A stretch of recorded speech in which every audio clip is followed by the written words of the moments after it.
qui a duré environ 9 ans. 3h48 exactement. Un match assez rocambolesque car il y avait de l'orage dans l'air à Philadelphie. Une alerte tonnerre avait été diffusée dans le stade quelques heures avant le match. Le match a failli être retardé, mais finalement, il a démarré à l'heure, à 23h. Le premier but des Bleus intervient à 23h14, tout se passe plutôt bien. Première période sans encombre jusqu'à l'arrivée de la pluie, un peu avant la pause. Alors quand je dis la pluie, c'est plutôt un déluge. L'arbitre canadien envoie les 22 acteurs ensuite au vestiaire à 23h48. Et là, les éclairs ont fait leur apparition pendant la mi-temps. Une deuxième alerte tonnerre a été déclenchée. Il a été demandé aux fans de quitter les tribunes et de s'abriter dans les couloirs du stade. Le protocole orage prévoit 30 minutes d'arrêt en cas d'éclair dans un rayon de 13 km. 40 minutes après la pause, un éclair s'est abattu dans cette fameuse zone. Donc les joueurs, ils ont attendu quasiment 2h12. Voilà, 2h12 d'arrêt entre la fin de la première période et la reprise qui a démarré à 2h du matin. À 2h09, donc, Kylian Mbappé marque le second but des Bleus. Dembélé à 2h21, le troisième but, et puis la fin du match à 2h48. Un match donc à rallonge qui a duré quasiment 4 heures, 3h48 exactement. Merci, je ne suis pas fastoche à suivre. Hein, Oui. Comment vous l'avez vécu, Yo-Yo? T'as tout regardé, je suppose, Fantastique. parce que toi, tu vis la nuit, donc Oui, mais bien ça sûr. te correspond bien. Oui. Alors j'ai adoré parce que moi j'aime quand tout sort du cadre, j'aime quand ça ne se passe pas normalement. Et là, on est dans le cadre de la FIFA, d'une Coupe du Monde où tout est au millimètre, le protocole, on est à la seconde près.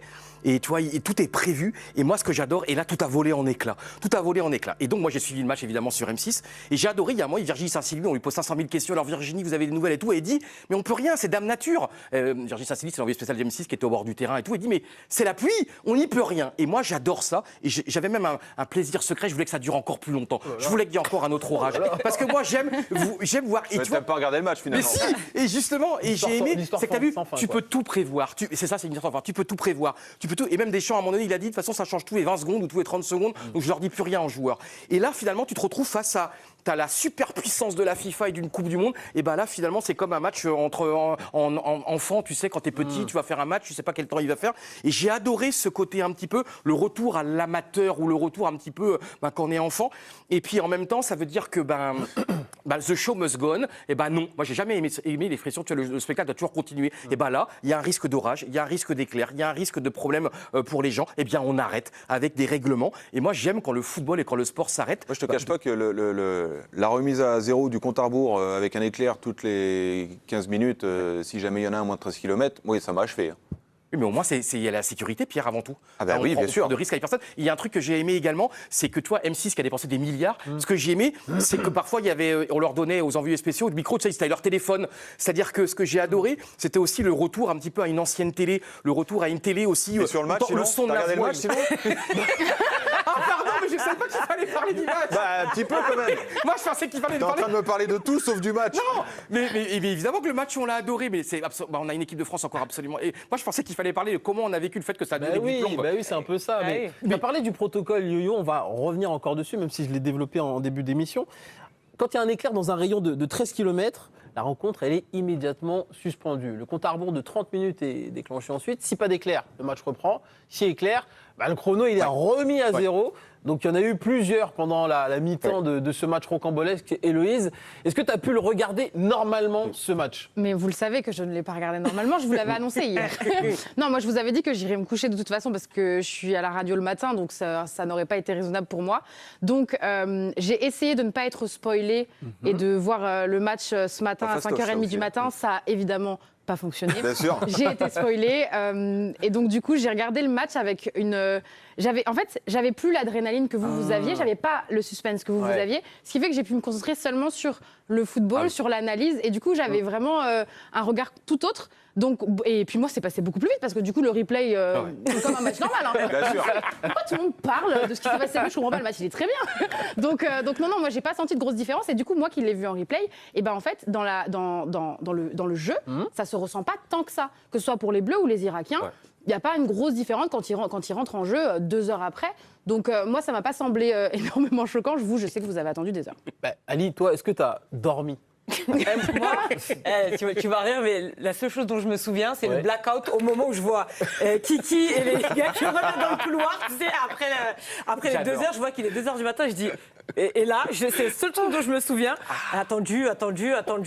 Et c'est l'image la dernière image que je me rappelle, c'est eux dans le couloir qui sont prêts à revenir sur le terrain pour se rééchauffer et pour reprendre le match. Donc, Et alors, l'échauffement? écoute, j'en sais rien, mais bon. Fermeture des stores, alors, on arrête tout. C'était la seule chose dont je me souviens. Mais on a attendu longtemps, quoi. Et puis, il fallait surtout habiller tout ça. Parce que t'attends, ça change, non, 30 minutes, 15 minutes. Non, il y a encore 30 minutes. Au bout d'un moment, en fait, il est quand même assez tard. Même si tu essaies de résister, ton corps, il n'est pas habitué à aller se coucher si tard que ça. Donc, ce matin, bien sûr, au réveil, direct, je check le résultat et je vois l'iPad, bien évidemment, à côté, noir. Et bon, j'étais rassurée de voir que l'équipe de France Et a imagine gagné. si ça arrive en finale. Imagine, parce qu'on n'est jamais à l'abri avec ça cette peut. compétition. Et on pourrait avoir une finale totalement dingue qui dure des heures et des heures. Pourquoi Plus pas long même... que Sinner, Alcaraz, dis donc. Exactement. Eh oui, on peut battre des records. Et surtout dans le la football. France qui a été incroyable dans ce retour. Oui. On aurait pu dire est-ce qu'ils vont être perturbés ou pas. Et là, au contraire, ça montre bien le professionnalisme absolu. Ils ont une concentration et ils ont été plus incroyables après la Et reprise. justement, Héloïse, toi qui tu fais du sport d'extérieur, Alison, tu es plus en intérieur, mais tu as déjà vécu justement ces reports par rapport au temps? Bien sûr, ça arrive souvent en athlétisme de devoir annuler ou reporter des compétitions pour la simple et bonne raison qu'en plus, nous, on est vraiment dépendant des conditions météorologiques. Quand il y a énormément de vent, c'est même dangereux pour les athlètes d'avoir trop de vent par mètre par seconde.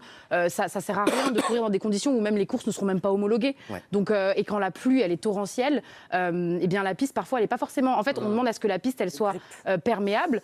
Parfois, elle ne l'est pas. Et donc, du coup, ça peut être dangereux, surtout quand il y a des haies, il peut y avoir des glissades. Donc oui, ça m'est déjà arrivé, que ce soit même parfois des championnats de France, d'attendre 2-3 heures. Et comment Ou tu alors faisais, même, Héloïse, alors ça m'est déjà arrivé d'avoir une course, il y avait la série, la demi-finale, et il y avait la finale directe, et en fait, il y avait tellement de pluie qu'ils ont dit, tout le monde rentre chez soi, la finale sera le lendemain.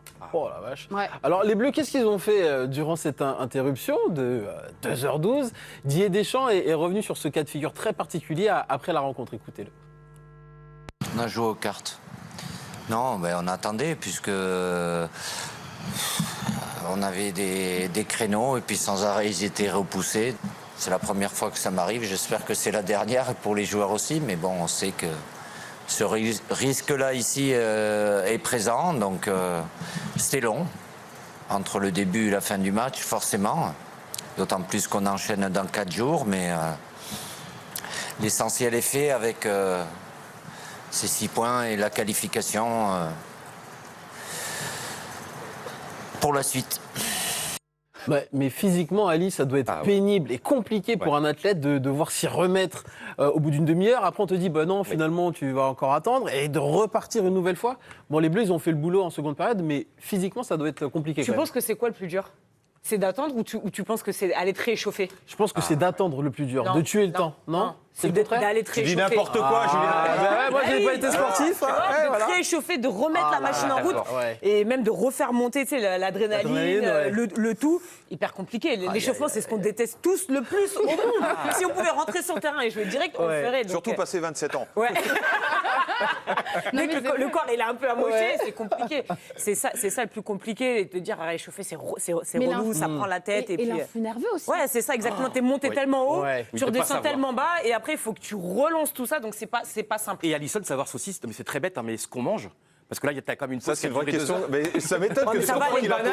pose. Ouais, mais les snacks, ça va. Est-ce qu'on prend la pâte Ouais, c'est vrai. Comment tu te... Une petite planche, Une petite banane. deux, trois bouts de Je fromage. pense qu'on va pas trouver des pâtes quand même dans le vestiaire, hein, du match. Non, mais c'est une vraie question toute bête, mais là, il y a 2 heures de pause. Ouais. Est-ce que tu dois, je sais pas moi... Bah déjà, t'as Non, mais c'est faim. vrai. Ce qui est sûr, c'est que t'as faim. Tu sais, quand t'es spectateur, tu passes ton temps à manger en attendant le match. oui. Tu es le temps. Et Quand t'attends. Bah, c'est pareil dans le vestiaire, quand t'attends, tu sais pas quand est-ce que ça va recommencer. Bah, tu bouffes tout ce qui passe. Allez, j'ai faim, non, Mais t'as etc. raison. Et c'est là où Pour attendre. la gestion du préparateur physique et du nutritionniste est hyper important parce qu'il a dû adapter, je pense, les rations avant le match parce qu'il s'était annoncé que potentiellement il y allait avoir un report. Donc c'est là où ils Et même doivent peut-être partir préparer. 30 minutes après même. Exactement. Donc du coup, tu t'adaptes les rations, t'adaptes aussi ce que tu manges pour tenir 4-5 heures et réussir à avoir des barres rapides, des choses comme ça juste avant le retour au match. Alors ce match, est-ce qu'il a été largement suivi par les Français? D'après les audiences du groupe M6, 4,9 millions exactement de téléspectateurs en moyenne ont suivi ce match. énorme. Et dans les terrasses parisiennes, comment ça a été vécu ce match à rallonge? On va vous montrer des images. D'abord le premier but de Kylian Mbappé. Là il est 23h14, donc il y a encore du monde, forcément, tout va bien. Et ensuite, bon, on va vous montrer l'ambiance après la pause. Bon, bah là, c'est beaucoup plus silencieux, c'est beaucoup plus calme. L'avant et l'après. Il y a des gens Ça qui fait dorment. dégarni, ça fait un peu dégarni quand Il y a même. des gens qui se sont certainement endormis, hein, comme moi, j'avoue. J'avoue que j'ai dormi à la pause. Je pensais résister, mais j'ai pas réussi. Mais après, j'ai regardé le match en replay ce matin. Toi Mais... aussi, t'as fait blackout en fait. c'est Ah ça oui, que oui, c'est oui, bien. j'ai lutté, Je suis pas le et seul à avoir finalement, je tenu suis quand tombé. même, Pierre. T'as tenu, dis-moi. Moi Oui. Alors écoute, j'ai regardé la première mi-temps. Quand j'ai vu que ça commençait, quand j'ai compris que le process en fait du quart d'heure et qu'il fallait tout le temps revenir à zéro, que j'ai vu le ciel qui était à peu près gris avec des trucs de partout, je me suis dit. Je vais pas aller tenter le diable, mais je vais pas lutter pour rien. À un moment donné, ce matin, moi je me, mais tu sais, nous on s'est levé à 6h du mat, nous pendant que tu ronflais, toi. Ah bah voilà, attends, bravo, il t'as bien marrant, dormi. lui. Il y a un petit mot. Bon, C'est oui. lui, il y a eu des. Petit, hein. J'habite une petite rue vraiment où c'est très calme. Merci Il y a eu- Yo-Yo. Il y a eu encore des cris. Non mais c'est-à-dire qu'il y avait encore des gens, le deuxième et troisième Ah bon but. J'avais la fenêtre ouverte évidemment avec la canicule Oui. et ça a gueulé encore, donc ça montre bien les gens sont debout.